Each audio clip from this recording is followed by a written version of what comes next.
Daghang salamat, Maria.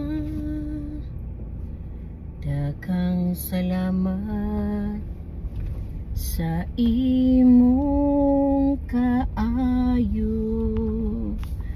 Daghang salamat, Maria. Daghang salamat, among inahan, sa imong kaayo, sa imong pagmahal. Kanimo kami nagpasalamat, sa imong kaayo, sa imong pagmahal. Kanimo kami nagpasalamat. Daghang salamat, Maria.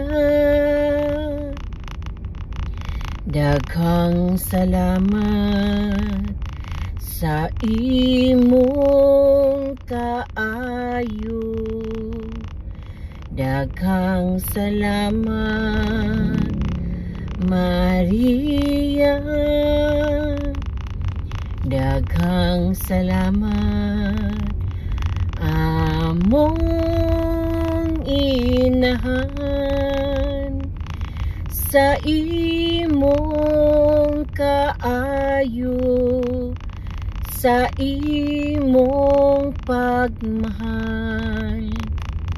Kanimo kami nagpasalamat, sa imong kaayo, sa imong pagmahal.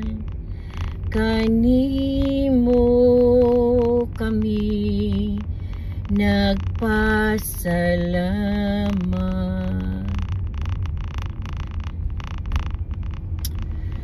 First, or di refer Saturday, pero kuan siya guys, ang Saturday is intended for Mama Mary gid na siya. And then naay nahitabo na kuan kanang si tawag ani, naay nahitabo na prosesyon ang gihimo na imong kaayo, sa imong pagmahal. Kanimo kami nagpasalamat, sa imong kaayo, sa imong pagmahal. Kanimo kami magpasalamat.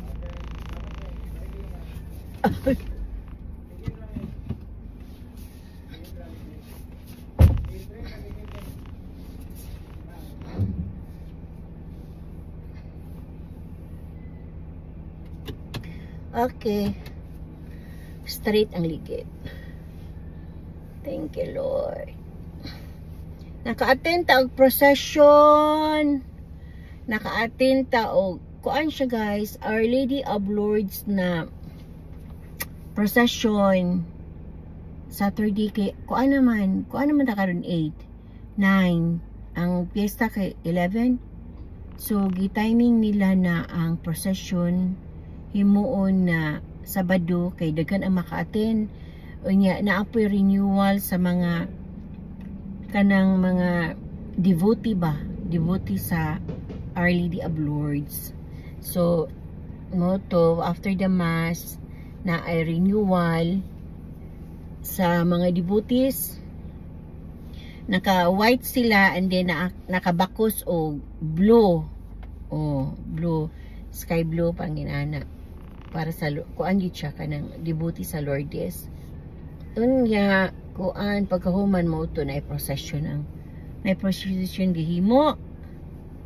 Unya nice pod kaayo kay syempre ang Mahal na Birhen ang tanan nato mga gipanghimo basta kay honoring sa Mahal na Birhen, adoring sa atong Ginoo. That is all counted. O ang Ginoo rin yun nakabalo sa atong mga kasing-kasing ana.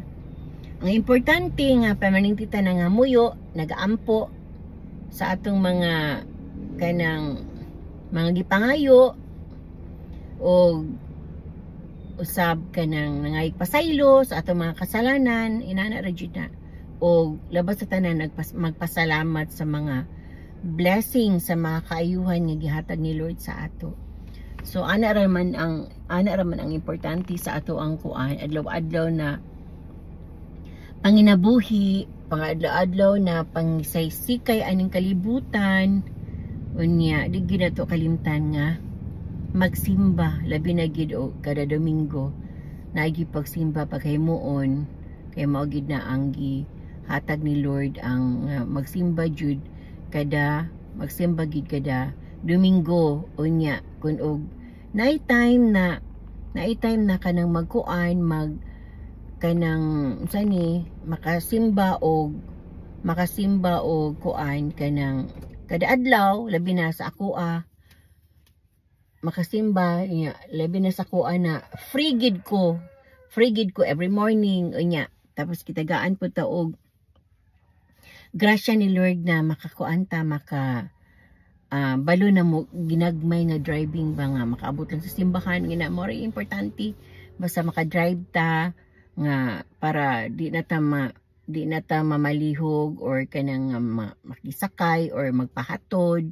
ana. So at least karon makahimo na ta sa ato ang gusto na mga plano o mga gusto natong paghimuon tuwing kay kabalo na ta mo drive ginagmay.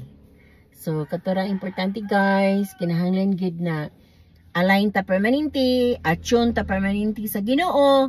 Kay wa gilain siya gid ang source sa tanan, siya ang source sa atong mga prayer, sa atong pagpanginabuhi ning kalibutan. Source siya sa paglaom, source siya sa ato ang pagsalig, o source siya sa atong sa tanang gugma na agid sa iya tanan. So kinahanglan gid na magatawag gid ta permanente sa iya. Okay guys, good morning and happy Saturday. And tomorrow is our matawag na ako na kuan. Sa tawagan ni parang ano na siya. Tomorrow is kuan naman no. February 9. So himuon na nakatong amo akong giingon na mag kanang concert kato among gipraktisan ba na magkuan mi kanang mag pre-Valentine's party February 9 paghimuon sa BCBP. So naami magtugtog mi tapos na mga singer. Okay, so kana ano siya kanang looking forward na ko ang mao nga event which is tomorrow, will be tomorrow. Mao na siya. So na mga love songs nga kantahon unya din kita pod kanang kita ang moana mut keyboard inana. So ginagmay di man tahawod pero at least makahimo ra gihapon tao tugtog sa keyboard. Good morning and thank you for listening and thank you for watching. Thank you for sharing my video. Thank you for liking. Thank you for all your comments. Ang kanang tag-as nga comments dali ra kay nako na siya ma-follow. Kay makita man dayon ako kung sa man yung gi-comment nga taas man kayo. So i-follow dayon ako na and then anyway i-follow gid mo na ako tanan dahan-dahan lang kay di man pwede na mag-follow ta nga kanang paspas nga pag-follow ka pindot follow kay ma-against community standard ta sa Facebook o ikuanta i-lost connection ta ni FB kun ana atong himuon. So kinahanglan dandahan lang, hinahinay, pero sa kanunay atong paghimon ang pag-follow sa tanan. And thank you for giving me a stars. Good morning!